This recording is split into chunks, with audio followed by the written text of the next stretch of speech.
என் பேர் தமிழன். நான் இந்த ஸ்கூல்ல தான் படிக்கிறேன். நான் என்னை வந்து மிஸ்ஸுங்கெல்லாம் வந்து ஒரு கலை திருவிழா வந்தது.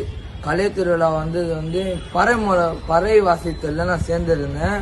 அதுக்கு வந்து மூலயத்திலிருந்து நான் வாசித்தேன். மிஸ்ஸு சீனிவாசாரும் மீனாட்சி மிஸ்ஸும் 2 பேரும் சேர்ந்து ஏன்டா நீ ஸ்கூலுக்கு வர படிக்காதடா, எப்போ பார்த்தாலும் அந்த கலை திருவிழா முடிந்ததுலேருந்து இதுமாரி தான் சொல்லிட்டுருக்காங்க.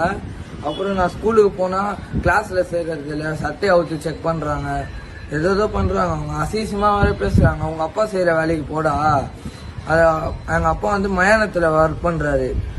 எங்கள் அப்பா வந்து உங்கள் அப்பா செய்கிற வேலைக்கே போயிடுறா, நீ ஏன்டா ஸ்கூலுக்கு வர, உனக்கு படிப்புலாம் ஏறாது, ஸ்கூலுக்கு வர, கிளாஸுக்கு போனால் கிளாஸுக்கு வராதரா, நான்லாம் படிப்பு சொல்லித்தர மாட்டேன், படிப்பே சொல்லித்தர மாட்டேன், கீழே போய் உட்காருன்றாங்க. நான் கீழே வந்து HM மேம் என்ன சொன்னாங்கன்னா, நீ வந்து படிக்கணும், எக்ஸாம் வருது, நீ போய் கிளாஸில் உட்காரா சொன்னாங்கன்னா, மிஸ் என்ன சொல்கிறாங்க, நீதான் கிளாஸுக்கு வராது, நான்லாம் சொல்லித்தர மாட்டேன் உனக்கு, நீ கீழே போய் உட்காரு அப்படின்னாங்க.